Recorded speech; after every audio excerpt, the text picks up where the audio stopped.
Hi, everyone, and welcome back to Historical Snapshots Conversations. Our talk today will focus on a current affairs issue. We'll be discussing tariffs. Our guest is Alex Yanscher, who is the co-founder and CEO of Passport, a company that specializes in global shipping and logistics. Alex, welcome. Thank you for coming on the podcast. Thanks for having me, Roman. Awesome. So to get started, for some context, what are tariffs and how do they work? Tariffs are a form of tax on imports. So when an American consumer, let's start with e-commerce, when an American consumer buys something from another country and it gets shipped cross-border, there could or there could not be tariffs on that import in addition to local state tax. Up until recently, and even it's still ongoing, we've had a de minimis of $800. Anything below that de minimis, even if there were tariffs, you wouldn't really notice it from an e-commerce perspective when you bought something on Temu in Cheyenne, and Amazon had something going on with it. And there were a lot of direct-to-consumer brands that did that as well. You'd ship something direct-to-consumer from China into the US, and nobody really heard about the tariffs that were already on those products. So tariffs for something made in China, even before anything that Trump has done, they used to be between somewhere, let's say between 10 and 39%. But you wouldn't really think about it. And tariffs are a tax. And this is a tax that nobody really had to deal with from an e-commerce perspective. But there were a lot of businesses like Gap and other merchants like that would actually import goods. So they would import a big pallet of ready-made goods from China, and they would have to pay tariffs on that big pallet. They would pay it on the cost of goods sold. So maybe it cost $2 to say $10 to make a pair of jeans. So they would pay tariffs of, let's say, 20% on the cost of the jeans. And that would be embedded into the price of the good. So again, a consumer wouldn't really have it top of mind for them when they're buying a pair of jeans at Gap. The price of the tariff is sort of baked into the final price of the good.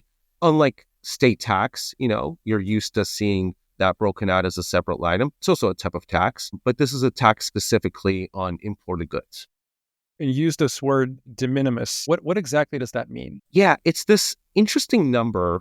Right now it's $800 that the government has stipulated, the U.S. government has stipulated that under this number, if you're shipping something from outside of the U.S. into the U.S., doesn't matter what the duty is. Doesn't matter what this extra 10% that Trump has recently put on.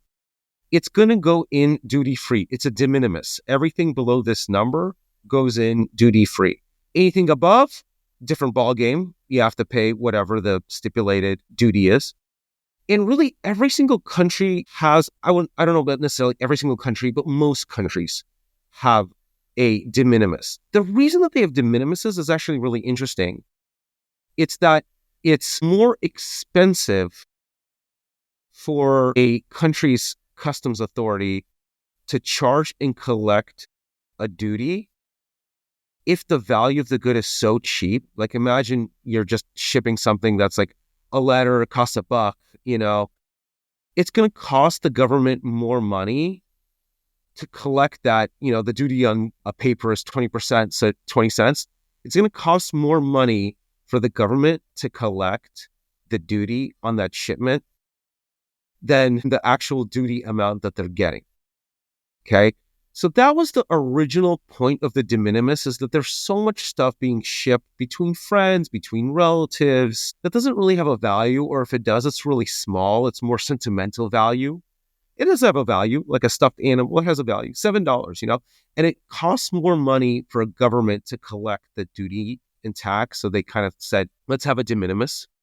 And that worked so well up until the age of e-commerce. And I would say Alibaba, maybe like 10, 15 years ago. And this de minimis, it used to be under Obama, $200. Under Trump, it became $800. It's been abused so much that it's in the crosshairs of every single government in the world that has it. So Canada lowered its de minimis. UK lowered its de minimis. or removed it completely in some circumstances. Literally, if you ship a $1 item to UK, the rule is you technically have to pay 20% VAT on that $1 item, 20 cents. I mean, that's the letter of the law as it exists, and there's literally a zero de minimis. Let's see what happens with the US, but the US is threatening, at least on Chinese-made goods, it's already come through even under the Biden administration, to lower that de minimis to zero, to charge for sure state tax, but duties as well on anything that's valued over zero. Let's see if that happens. But yeah, de minimis is a very loaded topic right now in the world of global trade. Got it.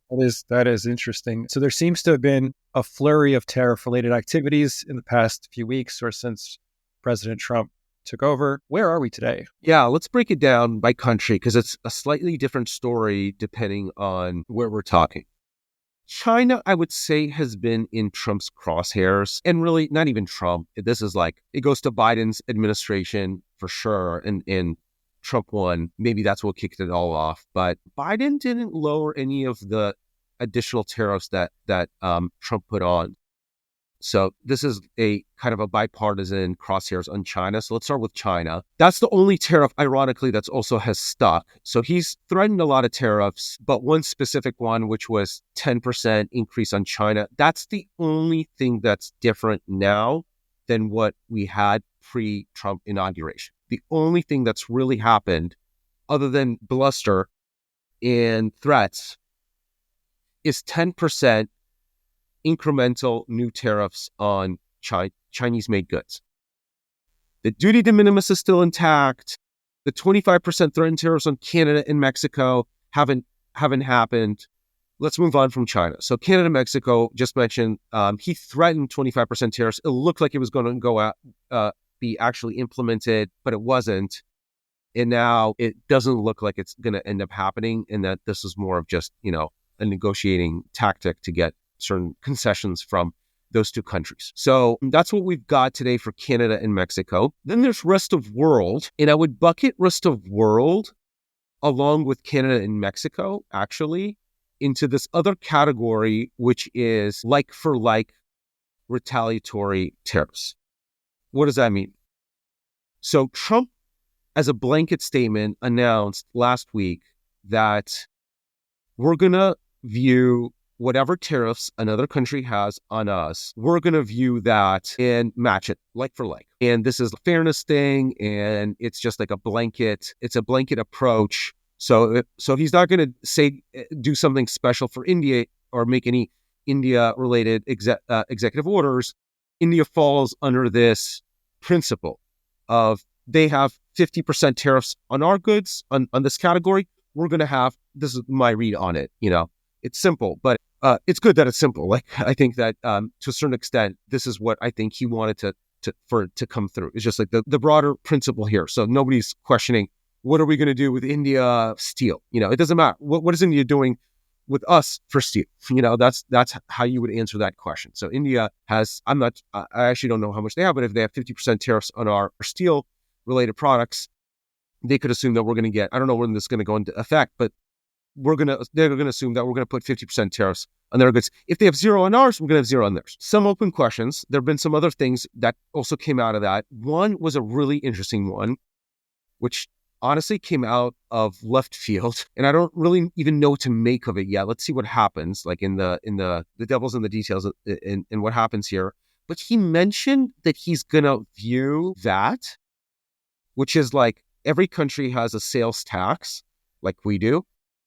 They call it VAT. Canada calls it GST. Australia calls it GST. Value added tax, whatever. It's really essentially the same thing as sales tax with some minor differences. He's adding that into the mix, which I thought was really interesting. So in his statement, he specifically called out that some countries have a less fair, or he feels like we're getting unfairly treated by other countries' VAT charges as it compares to ours. So, for example, UK has a 20% VAT rate, okay? Our highest VAT rate in the US is probably California, I don't know, like 8.5%, something like that. Okay, so is he saying that he thinks because they charge 20% VAT in our highest VAT. By the way, Delaware's zero. So what do you do with that? So that they're overcharging us somewhere between 0 and 11.5%. Is that what he's saying? Because that's it gets charged on the retail cost. Sorry, can you just elaborate on that a little bit more to clearly understand what is the consumer difference between, let's say, a VAT in the UK of 20% and California of 8.5%? How does that fundamentally make its way to the consumer, and why is that a question of fair, unfair as it relates to government policy? Yeah. So again, just basically US, just like every other country, we all have a sales tax. It's a consumption tax. It's a way for the government to make some extra, and for local governments to make some extra money, right? We call our sales tax, some states don't have it, but most states do. And it's in the 5 to 8.5% range. Canada has provincial state tax, and they have a government state tax, a GST and a PST, provincial state tax. And UK does as well, and Australia does. And in Trump's latest announcement on his views on global trade is he's making a judgment call that some countries' sales tax systems are unfairly punishing American businesses. Okay. He's looping that in where, if India has a 50% tariff on our steel goods and we have a 0% tariff on their steel goods, that's not fair fundamentally. They're increasing our cost by 50%, our manufacturer's cost. Surely we should just make it like for like and either negotiate theirs down to 0 or fine, have that pressure on where we're both disadvantaged in a way by having this extra cost in place. But, that's what fair is. But he's also throwing in this sales tax portion, which is a little bit weird because the local UK businesses also have to pay that 20%. So if this is I give him this on the duties, it's true. Like I'm using India as the analogy here. So let's stick with India. If an Indian-based business sells to the Indian-based market and doesn't have to pay this extra duty, but when an American business wants to sell to an Indian business, suddenly there's this 50% increase in our costs. That's not fair. That's not fair. Why? An American business wants to compete because when an Indian business wants to compete for an American contract, and we don't put any duty on, we're not disadvantaging that Indian business. We're letting them compete head to head with an American business, and we're not putting our thumb on that scale. That I totally get. I see where he's coming from. But the VAT, well, a local Indian business is also paying the local Indian VAT, whatever it is, of 10%, it's 10%. And when an American business pays that, sells to a local consumer or what have you, there's that 10%. So where's the unfairness? It would seem unfair if they charged an American business less. So I'm not quite seeing the logic there. There might be a really good reason. Maybe, again, Trump does this a lot where he'll throw the kitchen sink and this is just a negotiating tactic. And he's going to bend on this one because there really is no underpinning of unfairness that I'm seeing obvious. Maybe there is. And I'd love to hear what it is, totally possible I'm missing it, but it'll be a really interesting one to see, like, if this actually sticks. I doubt it. I think it's more of just a negotiating tactic. Okay, so taking then the China tariff, what has been the impact? I would say, at least right now, fairly imperceptible. It's like the Chinese suppliers, every year, they're going to be increasing their rates anyways. So this is just standard. We increase our rates. UPS, FedEx, I'm in the carrier world. Every year there's this thing called the GRI, and it's an annual rate increase. And surely the suppliers, every year their costs went up. We're going to be increasing your rates 3-4%. So here's a 10% increase. First of all, this is on the cost of goods sold. It's not going to have that big of a meaningful increase. And second of all, the dollar has strengthened. That creates some buying leverage for us. So I think that there's also a lot of input costs that go in. So I think that so far we may see it incrementally in some inflation numbers on the margin. We're talking And again, this could be very big deal for the government, but for like everyday normal consumer interactions, I would say maybe you'll see 25 basis points, something in that order of magnitude of increased incremental CPI, if that on an apples to apples basis, if it's anything up to that amount. Again, this could be a really big deal for the government in managing inflation, but that's where you would see it. Nobody is changing their supply chain over this amount. I think that everybody has already been mentally, operationally pricing in duties. Frankly speaking, I'm surprised it's only 10%. I think we've been hearing threats of 50%, 60%. So I think that everybody has created a model in their operations and stress testing incremental, call it 50% tariffs. And if they're still staying with China, then there's some fundamental reason why it's just too hard to change your supply chain. Sucks, but costs for that particular type of product are just going to have to go up incrementally. So you might see it more in the inflation numbers. And then in terms of the ones that could, of course, it provides some added increment. I mean, this is the whole point of tariffs. You're basically putting your finger on the scale of the decision making of these entrepreneurs, and they're going to start producing things. Ideally, they're going to be doing the math. Can I make this in the US? You save on transportation, you save on freight, you save on tariffs, and you save on the risk of future tariffs and supply chain disruptions. So you're really looking at it. I mean, if you can't, you can't, what are you supposed to do?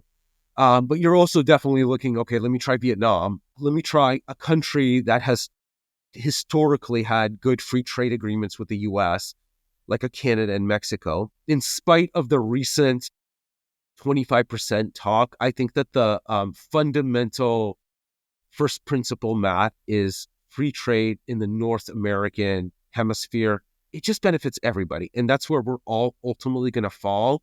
So I think it's a safe assumption to set up operations in Canada, in Mexico as well. But that's kind of where it's at. The 10%, I don't think it makes that much of a difference, given everybody's already probably priced in way higher than 10% in their decision making. So what are people on the ground saying about the current state of tariff changes? Yeah, I think that people are more concerned about the unknown unknowns than the specific things that have already happened. So what has already happened? The 10%, we already talked about that. The de minimis, at least for Chinese-made goods, it seems 90% probability it's going to happen. When it happens, hard to say. My guess is within the next 12 months, 90% probability. So that one looks like it's actually going to happen. That one, everybody has known about for years that this is happening. Again, I think that the surprise here is that it's taken so long. I think the surprise here is that they did it and then they pulled it back. That's where the surprise is. So I think everybody has already priced this in, is already kind of made the moves. So I think that the surprises here are on what's the next shoe to drop. This VAT thing, this is like, really, what are we to make of this? Somebody tweeted, it was a good tweet. It was like, does de minimis include reciprocity? So if we have a de minimis to India of $800, forget China. That one, like I said, it seems to be like a foregone conclusion that the 800 de minimis is going to zero for Chinese-made goods. But for India, it's not a foregone conclusion. For Canada, it's not a foregone conclusion. So for Canada-made goods, Indian-made goods, but Canada's de minimis, I don't know what the Indian one is, but the Canada de minimis on duties is 150 Canadian dollars, which is 100 US dollars. Ours on theirs is 800, but theirs on ours is 100. So is that fair? I think that there's going to be some surprises one way or the other. Some people might expect the de minimis to be matched. Some people might expect the duties and the tariffs to be matched or the VAT to be matched. This is where I think the word on the street is so many unknowns. How do you plan around so many unknowns? There's a lot of knowns. Like the de minimis on Chinese-made goods going to zero. There's some good solid knowns as well. But there's a lot of unknowns, and I think that's tough you can't really plan around that, or you do, but you have to do a lot of different scenarios. It becomes a little bit of a distraction, to be honest. In terms of expectations for what comes next, are there some knowns amongst the unknowns, or at least some timetable for when these changes might come into play? Even that is vague. So let's take the de minimis. The announcement said that it will be implemented when the CBP, which is our border agency that looks into packages and would assess the customs, when they're operationally ready for it. Essentially, I'm paraphrasing, but that's essentially the message. Like, what does that mean? And they probably have some internal definition, that this is just like a summary announcement. They're not giving us the details, which is fair. So they probably know, but the industry doesn't know. So whatever it is, I'd love for them to just communicate a deadline, just something that we can kind of, and maybe they will, maybe they don't even, it takes some time to even get a deadline sometimes. Let's see what happens around that. But that's what I'd love to see from them. So when these changes happen, like the 10% of China, how quickly do they go into effect? How much time do companies, governments have to make changes to operations? Yeah, I mean, usually you get like a year to 2 years. I'm not talking about US. I'm talking about like Canada made this big change called CARM. I don't know what it stands for, but it basically changes the way a business outside of Canada imports into Canada. And they communicated the changes really with working groups, giving opinions multiple years ahead of putting it together. And then when they finally decided, I think they gave it 2 years. And then at the deadline, they extended it for another 6 months. So, that was a big change. UK, they implemented some changes around how they collect that, from who they collect that. They also gave over a year to implement something like this. But these Trump changes, he announced it on a Saturday and said it's going into effect on a Monday. So you're not even getting one business day. No, that's not true. That's not true. It was supposed to go in on Wednesday. So you're getting 2 business days. And yeah, it's pretty wild. I mean, they again, other than the 10%, everything's been, there's already been tariffs on China. So he just increased the number from plus 10. So that one seemed kind of simple. But all these other ones, they got reversed. So maybe it was a bluff all along, knowing that we can't even implement this so fast. But who knows? As a final question, overall, from your perspective, are the tariffs good or are the tariffs bad? I think that they're neither good nor bad per se. I think that there's different stakeholders that would perceive them for obvious reasons as good, and some would perceive them as bad, and some are mixed. Let's break it down. So, if you're a U.S. manufacturer worker, are the tariffs good or are the tariffs bad? Well, considering this is meant to protect the U.S. worker and bring industry back to the U.S. and make us more competitive, which is obviously going to bring you job security, give you more job options, raise your wage, all of those things. Yeah, it's a good thing, for you as a warehouse worker. It's like a total no-brainer. But you're also a consumer as a manufacturer worker. And this is a added cost. There's no ifs, ands, or buts. The cost of a good is going to be more expensive because you're adding a tax to it. Exactly the same thing would happen if your state added a 5% sales tax. Is that good or is that bad? Well, I mean, it's good. You're raising money for something else is going to happen. So some good things, but of course you can't escape the fact that you're increasing the cost of this thing by 5%. And people have been complaining about inflation being like 5%, and that was this big thing. And maybe one of the chief reasons Kamala lost was this like 5% inflation number. And you're doing something that is going to increase the cost of goods. Again, like so far, I would say incrementally, maybe just a little bit, if anything. So likely nobody's really going to feel it right now. But across the board, tariffs, duties, all of this kind of stuff. Yeah, of course, it's going to act in that. So are tariffs good or bad? Bad for the consumer. Then it gets a little bit tricky with some of the other stated reasons for these tariffs, like national security. Is national security good? Yeah, it's good, of course. But why use this tool that's going to increase prices that, let's say, we think is not actually a good idea as the lever to get concessions from these governments? It seems like it would have too much splashback. If that's what you cared about, if you cared about prices and competitiveness and market-based economies and and all that. So that one's kind of hard to say. But of course, this administration, they're weighing all of these things.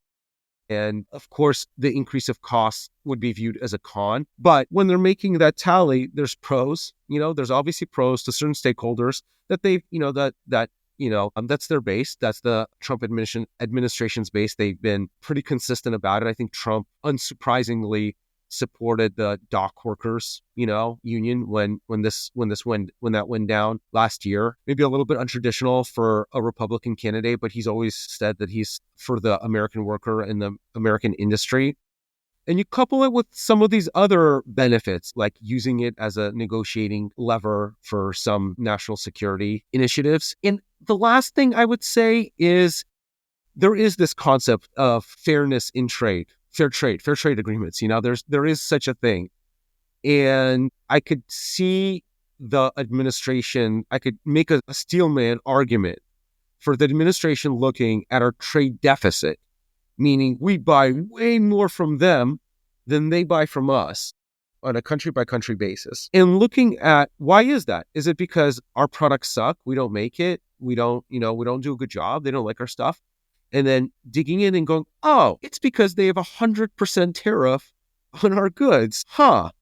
That's never going to make us competitive on the world stage, irrespective how good we are at robotics and automation and efficiencies and all of this kind of stuff. We're doing all this work. We're driving down the cost. We're so good. We're so fast. But they're slapping 100% tariff. And there are examples of countries putting 100% tariffs on our goods. Is that fair? That's going to kill our industries. And then you're going to see it in this number and you're going to go, we got to do something about it. And this is a lever. Again, you got to weigh it with the other aspects of it, but it is a lever. And Trump's administration's job to weigh the pros and cons and make decisions that they think are in the best interest of the country. All very enlightening. So do you feel like we covered everything? Is there anything you feel like we didn't touch on that's relevant to what's going on with tariffs today? There's one other really interesting thing about this whole tariff thing, at least in my world of e-commerce. There's some famous companies in that world, like Temu and Cheyenne. I'll add one last thing, like another wrinkle to this whole thing. The U.S. import system has a really interesting thing called the first sale rule. The first sale rule basically states that when you import something into the U.S., you can declare as the value the base on which the duty and tariff will be charged as the manufacturer's cost. The first sale in a multi-tiered set of transactions usually is the manufacturer selling to a middleman, right? That price can be used when you import into the U.S., even if somebody from the U.S., a consumer, went on the website, bought the item for $100. When that $100 item gets shipped to the U.S., that e-commerce company can actually declare the cost that they paid to the middleman or to the factory, which is a fraction of that $100. Let's say $5, $10. So you're paying, let's say, a Chinese duty rate of 20%. You're paying that on $10. You're paying that not on the $100. So your duty is actually $2 versus $10 or $20. Okay. We are the only country that does that. And it's a really interesting dynamic because it really waters down the impact of duties, of the duty rate on e-commerce and on Temu. Temu in Cheyenne, the whole thing is, it's so cheap. So it's so cheap that they sell it to you for so cheap for $10. Can you imagine how much it cost them to make it? Like, really, it's even cheaper. So fine, even a 50% duty rate on something that costs them $1 to make, and that's how much it costs. Like, half their stuff costs them literally $1 to make, is $1.50. Oh no, it doesn't really change the equation for how cheap they're going to be and how they're going to continue to be big players in e-commerce in the U.S. So that's I thought like a really interesting dynamic with U.S. import law. Fascinating. Fascinating. Well, Alex, thank you so much for coming on the podcast, for sharing your knowledge. This has been it's been super interesting. Thank you. Hey, thank you for having me. Thank you for listening to this podcast episode. If you enjoyed, please consider subscribing to Historical Snapshots on Substack or like and follow wherever you listen to the podcast.